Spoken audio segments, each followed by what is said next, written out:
Hey y'all, it's the American Say over here. I just thought I'd check in because I have pregnancy insomnia yet again. No, I fell asleep for a few hours, but I'm awake again.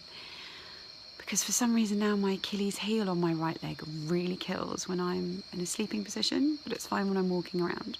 So, new thing. Anyway, I am now 8 days away from my due date, which is really exciting, and we had our final scan today with Dr. Freddie Perez. I always do a scan just before I'm due to give birth because I like to make sure that the placenta's high and out of the way, so the birth canal is free to obviously have the baby, because as you probably know, if the placenta is in the way of the birth canal, baby can't get out, and mummy and baby tend to die and hemorrhage and all that kind of thing. So it's basically a C-section situation where you can't have a natural birth, and obviously a home birth would have been ruled out. So the good news of today is that a home birth is on the cards. Everything's looking great. Not only the placenta, but the baby was looking great. The cord was out of the way as well. So hopefully we won't have any issues with the cord. And oh, my doggy's back. I'm so happy. Baby, where have you been? Where have you been? Sorry, she's been missing all day. So, hello, my love. Oh, my love. She's all wet and... Are you all right? You're not injured or anything? Oh, gorgeous girl. So relieved she's back. God, that's another reason I've had insomnia, because I've been worried sick about her and how to tell the boys that a snake's eaten her or something. Oh, thank God. Oh. So yeah, what else? Oh, she wants to go inside. Let me just let her inside. You want to go inside, baby? Oh, no. So, yeah, so that's great news with the baby. But then I had to go and do some readings for my blood, because, yeah, I didn't realise I had to do that. So I went to a laboratory just to read in my blood, like HIV, hepatitis B, a few other illnesses, check my platelet and hemoglobin levels. Anyway, it turns out that my platelet and hemoglobin levels aren't ideal. I think my platelet levels were 103 and they should be between 150 and 400 or something. And my hemoglobin levels were 8.9 and they should be between 11.5 and 15.5. So my midwife's a bit concerned now about me bleeding or hemorrhaging or something like that once the placenta's been born, because obviously when the placenta detaches from the wound, it's a wound. So I'm a little bit concerned because I haven't got long to get my platelet levels up. I do remember them saying something about my platelet levels being low when I was pregnant with Soraya though, and actually that being a big reason for me not inviting the midwives to the birth, because they kept trying to panic. Well, I felt like they were panicking me out, and they just were saying things like, well, just because you had good births with the last 3 doesn't mean you will with this one, and you could hemorrhage. And I just thought, take your negativity, shove it up your arse, you're not coming to my birth until I've had the birth. So yeah, but this time, to be fair, I don't know what my readings were last time. I've just asked my doula if she can remember. But this time it's been my first vegan pregnancy, so it could well be that it's even lower than it was last time.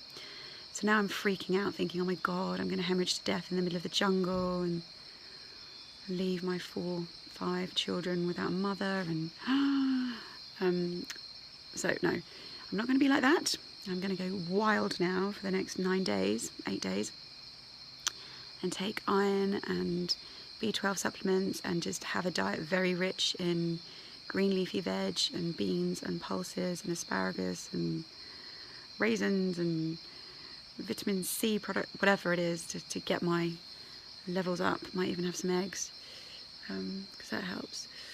But yeah, it's been unsettling today, a little bit unsettling because of those readings, and also I've been desperately trying to get a mould of my bump, but you cannot for love nor money get plaster cast material here. Let me just not flash you with my boobs, but yeah, so look, bump is awesome, right?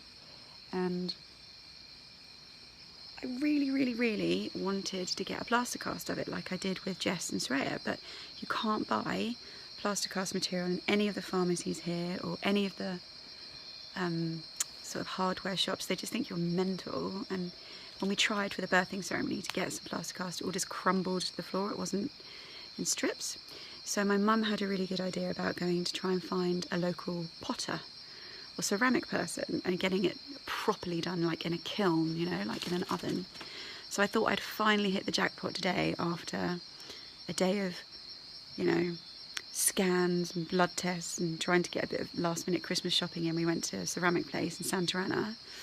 I was there for 40 minutes and the guy was like, oh, the material is just too soft, it will all collapse, it won't work, come back in 2 days. And I'm like, oh my god, you kidding me? Because it's a good hour's drive each way. I'm like, I don't want to come back in 2 days and do it again. So I don't know whether it's a sign from the universe to give up, to not try so hard, or to just be more tenacious, because you have to be incredibly tenacious in Costa Rica to get anything done. And I'm just getting worn out, you know, I'm tired, I'm really pregnant now.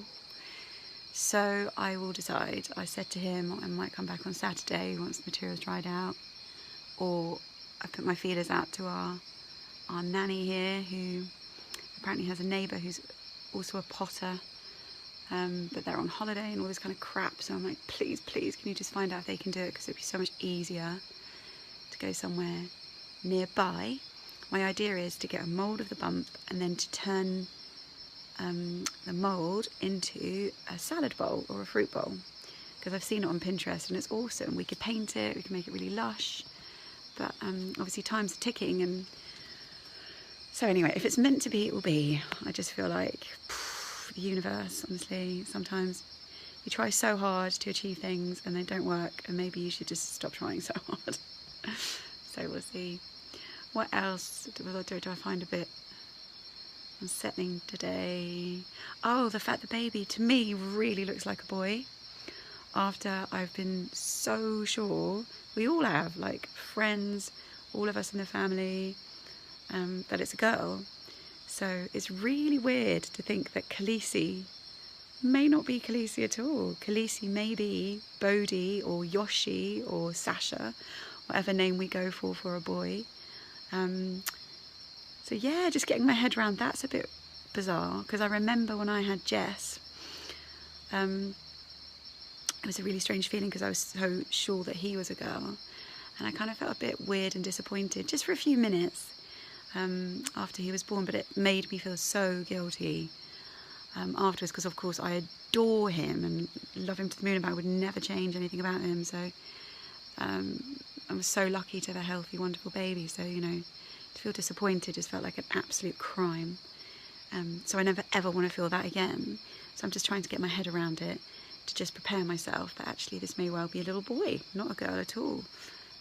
Because I don't want to ever feel that silly feeling of disappointment, because I'll just be a complete horrible mum if I was like that.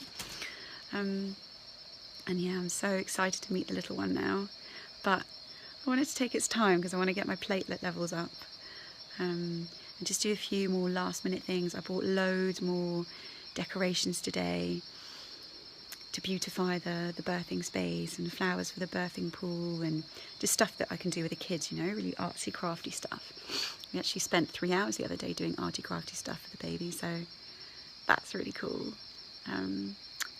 So yeah, I'll leave it now. I don't want to waffle, but yeah, just me in the jungle, feeling a bit unsettled.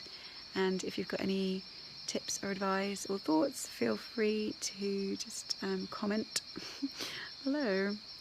All right, night. I'm gonna go and pamper my dog now. I'm so happy she's back. Bye.